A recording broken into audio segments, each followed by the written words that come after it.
Oh, sorry. I couldn't see it very well. Well, we have plenty of time, so you can just try again.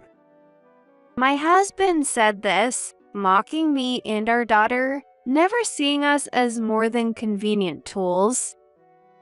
But evil never prospers in this world. Because of that attitude, my husband was punished. I can't go on living anymore. However, to be honest, I'm not satisfied. I don't intend to let divine punishment be the end of it. It doesn't really matter what happens. He's going to face the consequences for treating us like we didn't matter. My name is Catherine Tomlinson, 33 years old. Once upon a time, after going through some unusual circumstances, I became an office worker. Now I'm married after accepting a proposal, quit my job, and became a full-time housewife. Currently, I'm a mother of one, managing the household and taking care of the family. But back in the day, I wasn't comfortable around men. To be precise, I used to be fine, so it's more accurate to say that I developed that discomfort. It was due to some experiences I had with men before I started working. That's why I believed I'd never get married. But living without ever interacting with men is impossible. Honestly, I wanted to quit and find a job in an all-women's workplace. But being naive and without much education, I had no choice but to work somewhere through a connection. And the one who became my mentor was my current husband, Greg. I still remember the kind words he said to me, fully aware of my situation. I won't force you, but your experience can be a powerful tool to help someone. I hope you can lend it to others who are struggling in the same way. I was deeply moved by those words, and under Greg's guidance, I learned the job and did my best to support the women I encountered in the workplace, just like he said. As I spent more time with him, I gradually found myself attracted to Greg, not just for his kindness, but for his dedication to his work. It seemed that Greg felt something for me as well, and he eventually confessed his feelings. We started dating, and before I knew it, we were married. Not long after that, our daughter, Emily, was born, and back then, I was undoubtedly happy. But somewhere along the line, our happiness started to fade. I just hadn't realized it at the time. It became clear to me when Emily turned 3. Back then, Greg became increasingly busy with a new project, and he was often away from home. I did everything I could to support him, throwing myself into housework, childcare, and anything else I could do to help. I would text him, asking if he had any meal requests or if there was anything he needed. I always made sure his suits were perfectly cleaned and ready, considering how much time he spent out of the office. I wasn't about to claim I was the perfect wife, but I certainly tried my hardest to be one. But for some reason, the more I did, the more Greg seemed to drift away from me. You're so annoying. Seriously, every meal you make is the same. I had made all sorts of different dishes for him, so I didn't think that was true. But I figured his job must be really stressful, so I chose to keep my thoughts to myself. Maybe Greg took advantage of my silence, because his attitude toward me gradually became more and more overbearing. If it had just been directed at me, I probably would have continued to be the good wife in silence. But Greg's behavior started to affect Emily as well. One day, while Emily was playing with blocks in the living room, Greg came home early. He went out of his way to bump into the blocks, knocking over the cute little house she had built, and said in a flat, emotionless voice, "Oh, sorry, I didn't see it. Well, there's plenty of time, so you can just make it again." "Hey, that's not the way to talk. Help her rebuild it." Greg used to dote on Emily. But as if all of that had been a dream, Greg became indifferent to parenting. On top of that, he started acting as if Emily was a burden, repeating actions that made it seem like he found her an annoyance. I didn't care about myself. If it was just work stress, I could understand and tolerate it. But a child can't possibly know why they're being scolded or treated coldly. So every time it happened, I'd ask Greg to be kinder to Emily. But his response was always the same. "Stop nagging. I've left everything about Emily to you. It's your job to keep her happy." When did that happen? We were supposed to raise our child together as a couple. My thoughts didn't reach him, though. He just threw out his selfish excuses and went back to his own time.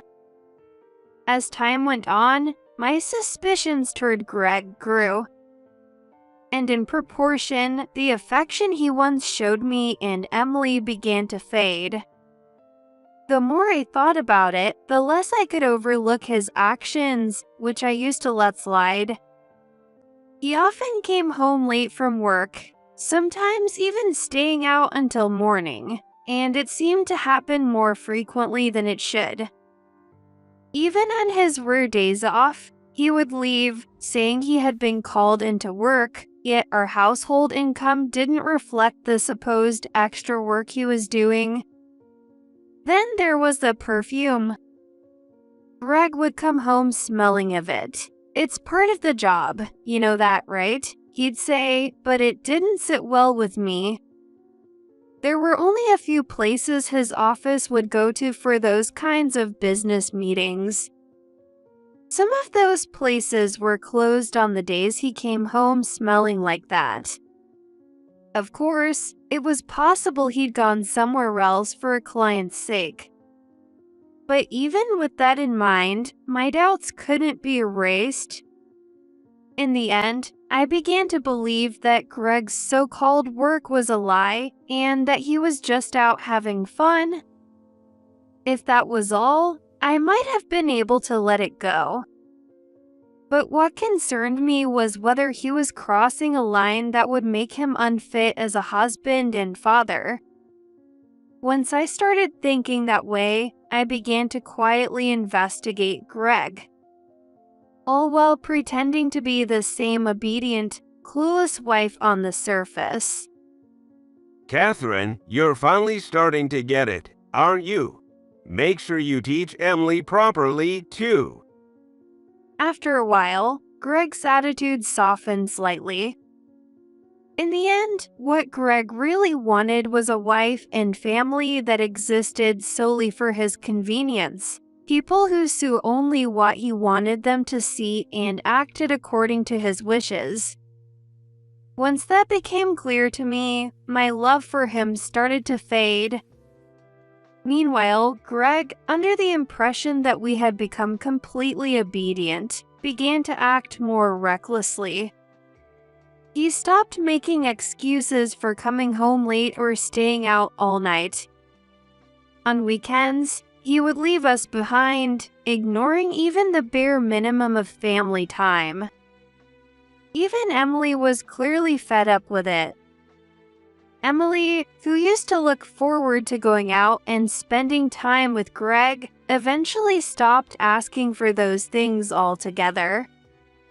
"Do you want to visit Grandma and Grandpa's place?" Yeah. I felt guilty, so our visits to my parents' house became more frequent. Emily, however, was always thrilled to see her kind grandparents, and Greg didn't even notice our absence. Just before Emily started elementary school, I finally understood.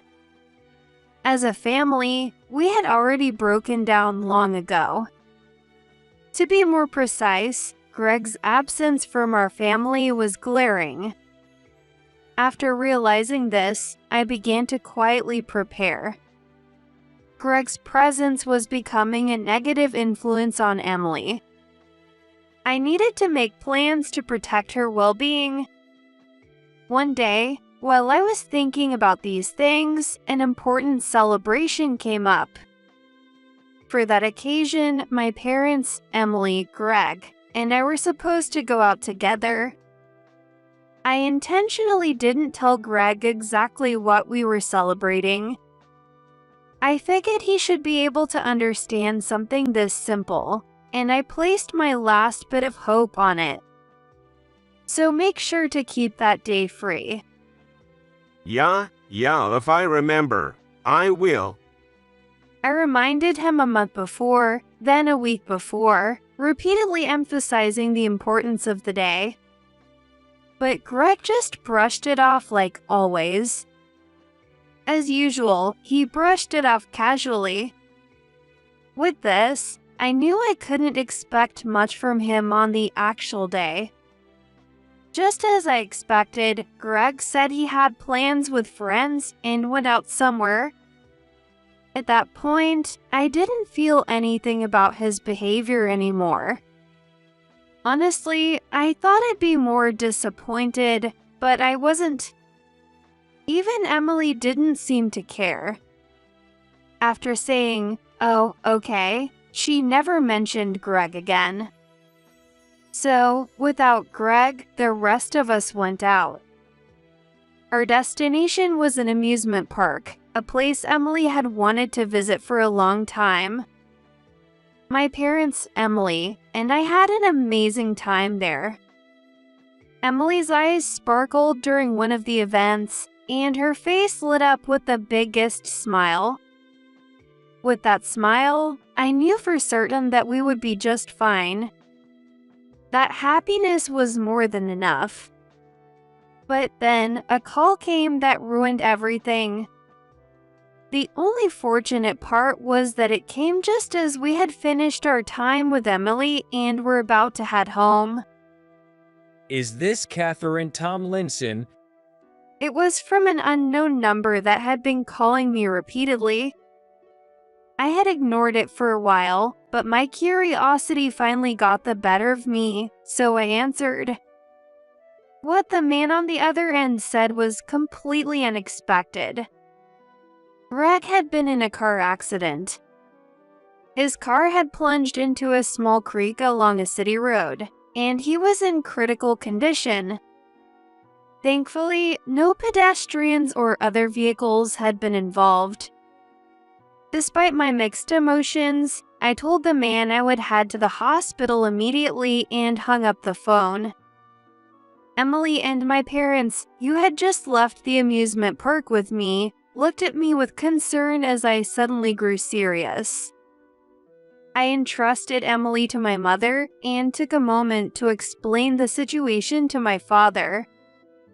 Though even I didn't fully understand the details yet. What was certain, however, was that I needed to head to the hospital right away. But I didn't want to upset Emily today. With that in mind, I decided to leave her in the care of my parents for the time being.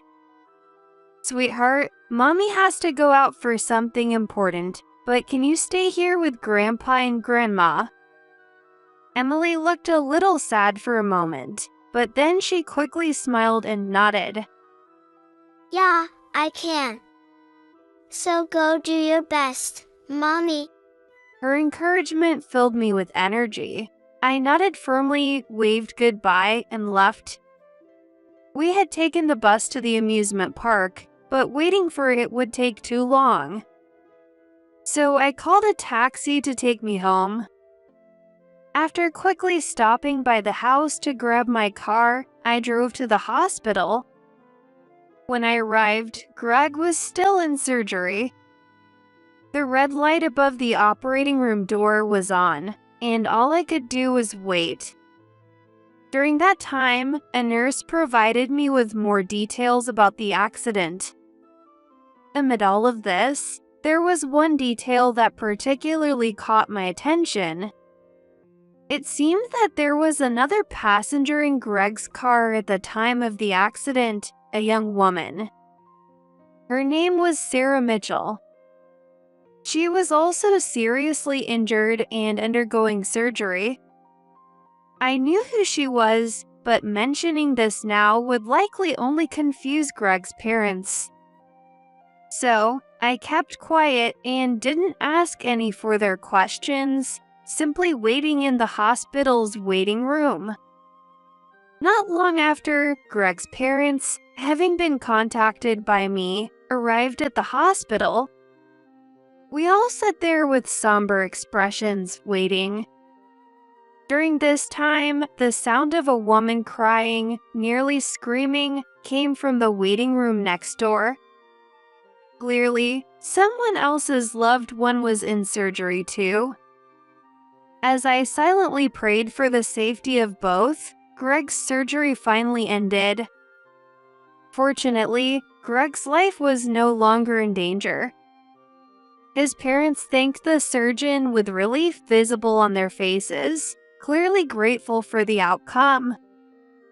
Just as the heavy tension between us had started to ease a little, a couple we didn't know entered the waiting room without any notice. They appeared to be middle-aged, likely a bit younger than Greg's parents or my own. How could this happen? Huh? Greg's mother looked confused, startled by this sudden outburst. But the middle-aged woman paid no attention to her confusion and, with a fierce expression, raised her voice further. Our daughter got caught up in an accident because of someone from your family. Just this morning, she was happy and excited, smiling because she was going out with friends. How could this happen to our daughter? She was so sweet, with such a bright future ahead of her. How could this happen? The woman directed her anger solely at us. Her husband, the middle-aged man beside her, tried to calm her down, but it was clear her fury wasn't going to subside easily. It seemed they were the parents of Sarah, the young woman who had been in the accident with Greg. We still didn't have accurate details about the accident. After all, the people involved were still unable to speak about what happened. We couldn't argue or say anything in response, so Greg's parents and I were left bewildered, simply enduring the woman's fury. But I couldn't entirely blame Sarah's mother. Her daughter had suddenly been involved in a serious accident and was now in surgery. If the person to blame wasn't there, it wasn't surprising that her anger would be directed at the family instead. What broke the tense atmosphere was a nurse who came to call us.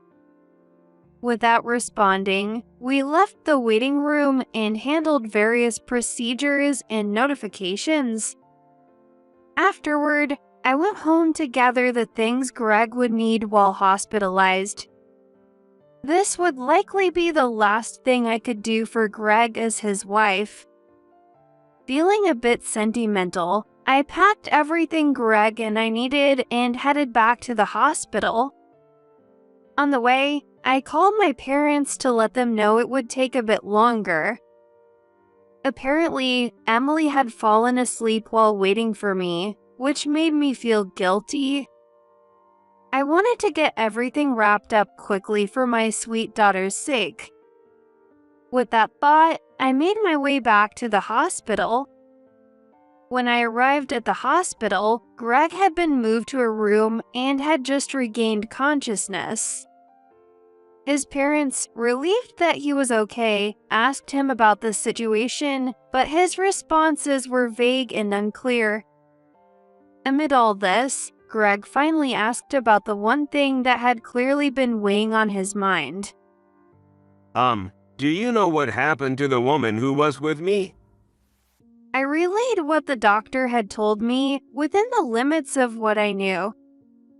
The young woman who had been in the car with him had been thrown from the vehicle during the crash, sustaining severe injuries, especially to her face.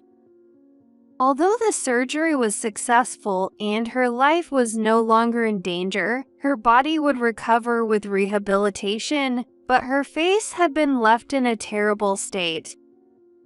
The moment Greg heard this, his face turned pale, and he buried his head in his hands. Oh no, it's over. I can't live anymore. There's no place left for me.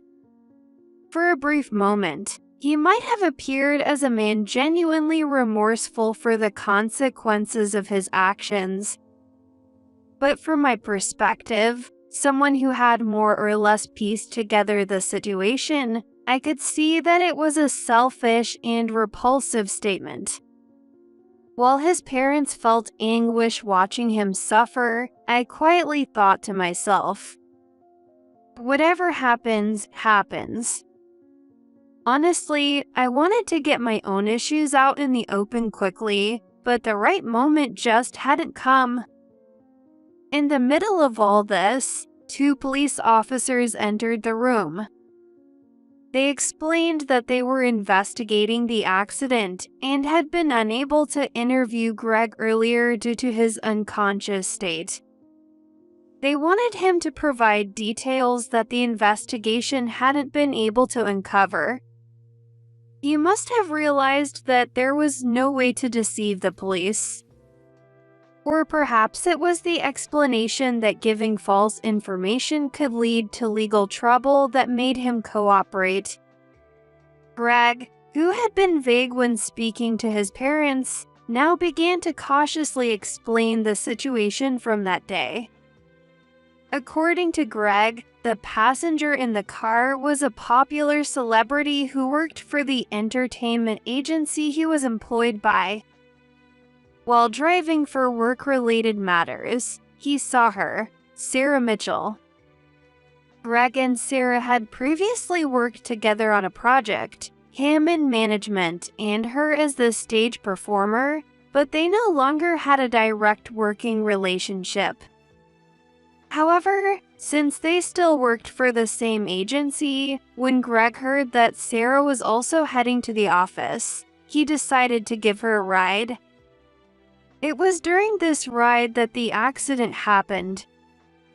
Apparently, during the drive, his wedding ring, which had been resting on the dashboard, rolled off and fell to the floor.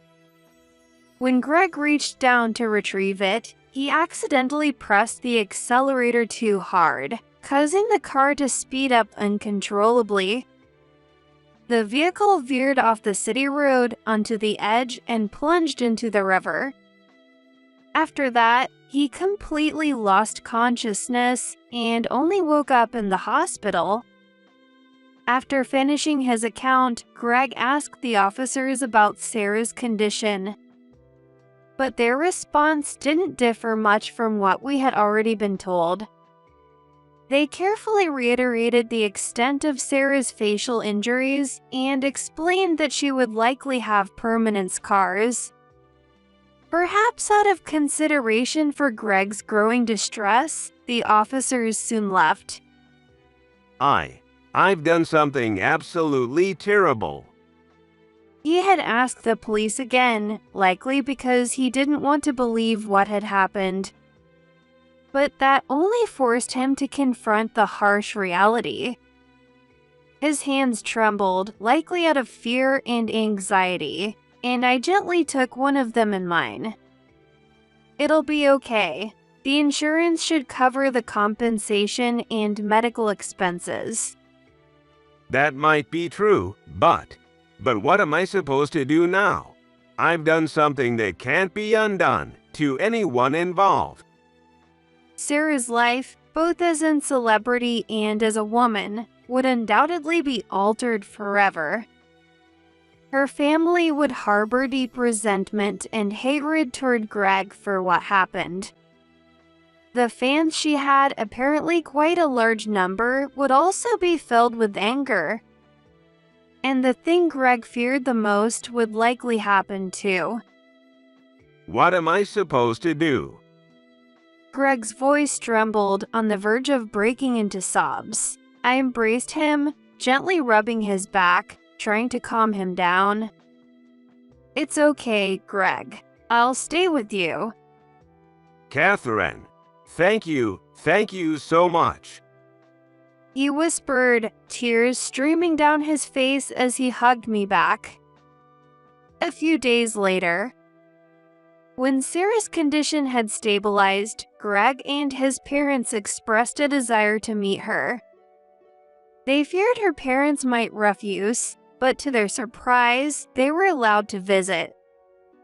Supporting Greg as he hobbled on crutches, I accompanied him and his parents to Sarah's hospital room. In the hospital room, lying on the bed was a woman with her face almost entirely covered in bandages, except for her mouth and eyes. It was unmistakably Sarah. Her body was also wrapped in bandages, far more injured than any of us had imagined. The sight left Greg and his parents speechless. This is your fault. Standing by Sarah's side were her parents, the same couple who had angrily confronted us days earlier. Their expressions were filled with such anger that even the slightest touch might have set them off. Since Sarah, due to her facial injuries, couldn't speak properly yet, her parents expressed their fury on her behalf. How do you plan to take responsibility for this? Faced with their searing anger, Greg's parents finally found their voices again and began apologizing profusely. Greg, too, hurriedly repeated his apologies over and over. But even after listening to their words, it was clear that Sarah's parents had no intention of forgiving them. We thought maybe hearing your apologies would change something, but we cannot forgive the people who have taken away our daughter's bright future. Exactly. You will fully compensate for the life our daughter has lost and the money she was supposed to earn in the years to come. Yes, of course, we will pay. We'll pay the full amount. Greg glanced at me for a brief moment before he said this, and right after, Sarah and her parents exchanged looks and nodded in agreement. The next moment, their demand left us all wide-eyed. Then, $1 million. You will pay us $1 million. What? That's far too much. I mean, the insurance company should also cover the compensation. Greg muttered without thinking, which only reignited Sarah's parents' fury. Too much. How can you say that after ruining someone's entire life? You haven't learned anything, have you? That's why you think the money from the insurance company is enough. As the couple continued to shout, Sarah, lying on the bed, also clenched her fists tightly. As if to give form to Sarah's unspoken feelings, her father grabbed Greg by the collar and shook him violently. I'm sorry. I'm so sorry. His parents, thinking this was a justified reaction, stood by silently, unable to intervene, simply watching as Greg was shaken. But to me, Greg's pathetic display was nothing more than ridiculous, almost laughable. Sure, I felt a bit sorry for Sarah and her family. But to be honest, I didn't feel nearly as much sympathy or guilt as Greg's parents did. Hey, what's with you, standing there with that detached look on your face? The middle-aged woman finally seemed to notice me, her voice rising with anger as she addressed me. Aren't you that man's wife? Shouldn't you be apologizing right alongside him? I think you're absolutely right, but that would only be appropriate if your daughter and, for now, my husband, Greg, had a healthy relationship. Huh. Sarah's mother stared at me, utterly confused by what I was implying. I think the misfortune that's happened here is unfortunate, and I feel bad for it, but more than that, I'm angry. What? Catherine, what are you talking about? Greg stammered as both he and his parents looked bewildered at my sudden outburst, seemingly unrelated to the current situation. But I wasn't about to stop now. I had decided that it was time to say what needed to be said, to finally lay everything out in the open. Because Greg and your daughter, Sarah, are having an affair. To me, she is nothing more than my husband's mistress. What? At my accusation, Greg let out a loud gasp, and Sarah visibly flinched on the bed. I had begun to suspect Greg's unfaithfulness as his late returns home became more frequent, coinciding with the time I had started to lose patience with his dishonesty. Luckily, I had plenty of savings from my younger years. I used that money to hire a private investigator to look into Greg's possible affair. The results were undeniable. Completely black and white. The other person involved, none other than Sarah Mitchell, the woman now lying in that hospital bed. The investigators' photos showed the two of them clearly entering and exiting a motel together. There were also pictures of them kissing, being affectionate, and going on dates. The fact that they were together in the car during the accident was hardly a first. They had gone out countless times. Over the course of the investigation, an overwhelming amount of evidence piled up, so much so that I found myself wondering how they never got bored of it. Another piece of evidence I have is the exchange between Greg and Sarah that I managed to retrieve from his phone when I had a chance. It seems Greg planned to divorce me and then marry Sarah. His cold behavior toward me and Emily was likely part of his preparation for the eventual divorce. He didn't want to be the one to initiate the divorce, as it would hurt his image and might result in him being forced to pay alimony. So, he treated us poorly, hoping I would be the one to suggest the separation. Given how eager he was to remarry, he probably also found us an inconvenience. Sarah, too, seemed on board with the plan, but the timing wasn't right just yet. After all, Sarah is a popular celebrity at the agency where Greg works. If they made the wrong move, it could ruin her market value as a celebrity.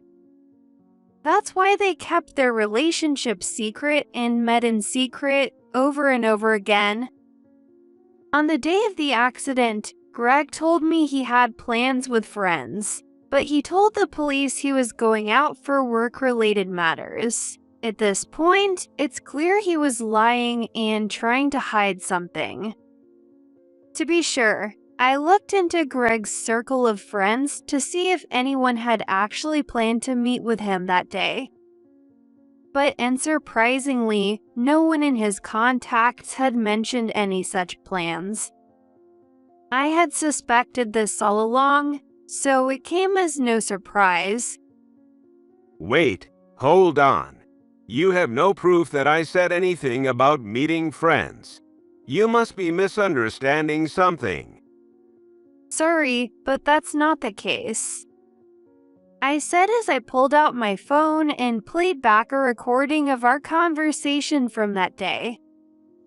I had a reason for wanting to make sure I had solid proof of that conversation on that day. I wanted to get a clear statement from Greg. So, I made sure to record it on my phone, though I never imagined it would come in handy like this. Greg clearly hadn't expected me to have recorded him. He was speechless, stunned by the revelation. Honestly, Greg had been careless. He'd underestimated me, assuming I was too foolish to notice, and gave a flimsy excuse. If he'd at least kept his lies consistent, he might have been able to maintain his cover here. But now, with all the evidence piling up, he had no way out. Well, as you can see, Greg was lying. And if I remember correctly, Sarah also mentioned she was going out with friends that day, didn't she? I recalled Sarah's mother saying this in the hospital waiting room after the accident. This raised yet another inconsistency. Had Sarah's parents been aware of this lie, or had they been in the dark as well? Sarah's parents looked stunned, their faces betraying their shock. They both lied and were in the car together. If that doesn't make you question an affair, then what would? Well, Catherine, calm down. Isn't this a bit off topic right now? Greg blurted out, clearly wanting to change the subject. It was obvious that Greg was the one who wasn't being rational. What I was discussing now was the most important issue. This was the root cause, the very reason we were all here in the first place. What are you talking about? This is exactly the heart of the matter, isn't it? I turned to look directly at Sarah, who was sitting up in the bed. Though her face was hidden beneath the bandages, her slight movements as she tried to shift away from me revealed enough about her feelings. It was clear she wanted to distance herself, both physically and emotionally. I directed my words toward Greg and Sarah, both clearly terrified of the truth being exposed or called out. The fact is, none of this would have happened if the two of you weren't involved with each other. Og. Greg let out a foolish sound, unable to contain himself, but I continued without paying him any mind. Tell me, why did you do this? Your parents said you had such a bright future ahead of you, didn't they? Greg and Sarah's affair likely began during the time they were working on a project together. What Sarah found appealing about Greg, I had no idea. Perhaps he whispered the same comforting words to her that he once said to me. But still, right is right and wrong is wrong. Cheating is something that goes against basic decency. And for a celebrity, someone who inspires and gives hope to others, it's even worse. At the very least, Sarah had managed to hide this part of her life from her fans. Something I was never able to do. She had a natural talent that made her a successful performer. And that's why, if she had focused solely on her career, things could have turned out so differently. That thought brought a touch of sadness. What exactly are you trying to say? Sarah's mother shouted, her voice filled with confusion, likely because the situation was spiraling out of the control she expected. I want both Greg and Sarah to face consequences equally. That's how I feel. I nodded slightly, then restated my point. You claim that only Greg is at fault and should take responsibility, but that's a mistake. Why is that? Have you ever heard of the term voluntary passenger? Voluntary passenger refers to someone who willingly rides in another person's car without compensation. In cases where this is recognized, the driver's responsibility toward the passenger in the event of an accident is reduced. Sarah voluntarily got into Greg's car, meaning it was her choice. And based on the circumstances of the accident, I don't think Greg acted completely recklessly either. Greg's story to the police about reaching for his wedding ring didn't seem like a lie. If that were the case, then Sarah should have warned him that trying to pick up the ring while driving was dangerous. As a passenger, Sarah had a duty to assist the driver, and she failed to fulfill that role. It's hard to say she holds no responsibility for the accident. That's why I believe you have no grounds to demand such an outrageous amount like $1 million. In fact, I'll be filing a compensation claim against Sarah for damages myself. What? A reduction in the amount, plus compensation. Sarah's parents looked shocked at my assertion. It made me wonder if they had been trying to use the accident to squeeze more money out of Greg than was necessary. I couldn't be sure, but their reactions and words seemed suspicious. Maybe even Sarah herself was aware of this plan? Yes, I admit I'm at fault, but Sarah also bears some responsibility. Greg chimed in, seemingly seeing an opportunity to reduce the compensation. While he had appeared somewhat remorseful earlier, his true nature was starting to show again. It was honestly just exhausting to witness. Greg, you seem to be enjoying yourself, but let me be clear, you have neither the right nor the room to be saying such things. I said, glaring at him.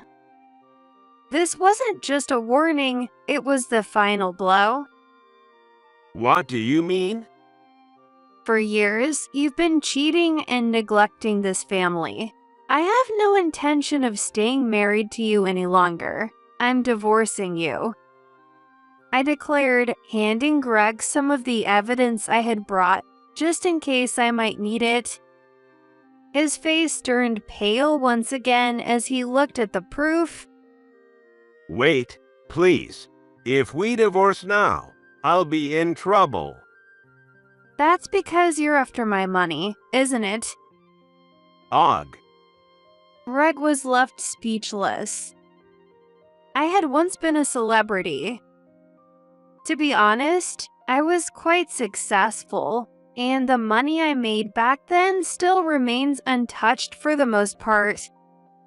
But that success came with a price. Some male fans who didn't respect boundaries drove me to emotional distress, which led to my fear of men. I eventually resigned from my profession and took on a regular position as an employee at the agency where I used to work. Greg was the one who helped me heal during that time. He knew my past, of course. Yet, he pretended not to, treated me like any other employee, and helped me grow within the company. The fact that Greg was now relying on my money was nothing more than proof of how much he had changed. But, I'm your husband in a crisis. Isn't it only natural for you to help me? He shamelessly blurted out, without any sign of embarrassment. Seeing him like this, so utterly pathetic, I felt a deep sense of emptiness and let out a heavy sigh. All I've heard from you since the accident is I can't live, my place, me. It's always been about you, hasn't it? Huh? And the reason you're worried about Sarah is because you're terrified the company will hold you responsible for ruining the future of one of their top celebrities, isn't it? It had always been like that. Greg never truly cared about the people around him. Not about his concerned parents who rushed to his side, not about me, nor about Sarah or her family, whom he had dragged into this mess. He pretended to care, but it was all just a front to protect himself and maintain his image. All of it, just an act. I can't continue being a family with someone who only thinks about himself. You don't even care about your own daughter, so why should I care about you? No, that's not true. Let's live together again.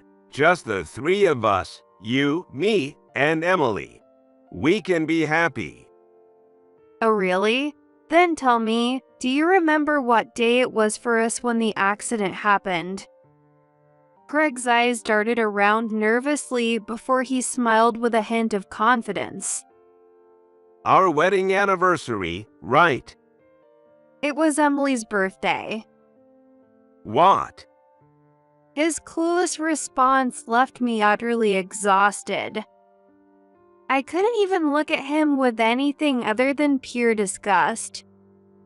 But at least now Greg had to understand that there was no going back. The idea of repairing our family was beyond impossible. You don't even remember your own daughter's birthday, and you call this a family? It's not even funny. No, that's not it. It was a joke. I'm sorry. You said let's stay together. Forever. I never said forever, did I? Besides, at that time, I was just waiting for the right moment to leave. No longer finding any value in Greg's words. In fact, I didn't even want to breathe the same air as him anymore. I glanced at Greg's parents before turning to leave, heading for the door. The rest of you can handle this matter. I'll be in touch about the compensation later. Oh, and Greg, we'll go over the divorce papers when you're ready. Wait. Catherine, I was wrong. I'm sorry. Please, come back. Greg called out, panicking as he tried to follow me out the door. But before he could, the hospital room door closed behind me, preventing him from doing so.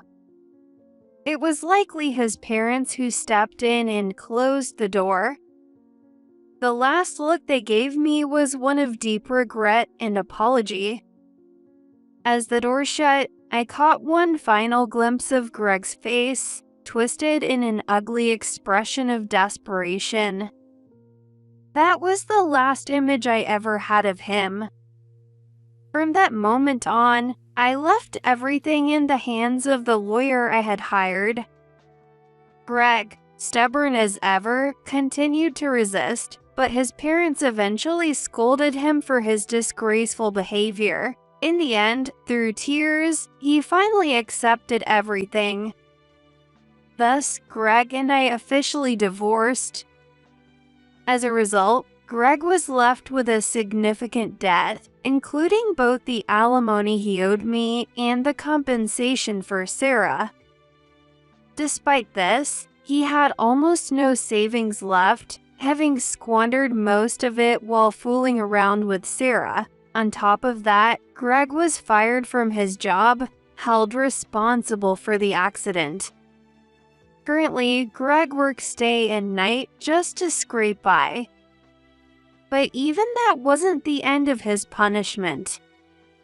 Apparently, Sarah's fans have been harassing him both online and in real life, forcing him to live in constant fear, running from place to place. Socially, Greg has practically vanished from existence. He occasionally sends me messages about wanting to start over, but needless to say, I ignore every single one. Sarah, of course, was also fired from her role as a performer. However, it wasn't just because of the facial injuries from the accident. It was primarily due to her relationship with Greg. Since Greg had been favoring her in the agency, her dismissal served as a warning, ensuring no such preferential treatment would happen again in the future. Sarah is still living with her parents, unable to remove the bandages from her face and struggling to recover physically and mentally. Her parents have temporarily covered the compensation I demanded from her. While I've received the money and have no intention of pursuing anything further, I can only hope that both she and her parents turn things around and live more responsibly from here on. As for me and Emily, we're currently living with my parents. Emily never mentions Greg anymore. She spends her days happily playing with my parents and the new friends she's made since we moved. I'm relieved that Emily doesn't seem to be affected or dwelling on Greg's absence. That's what matters most to me.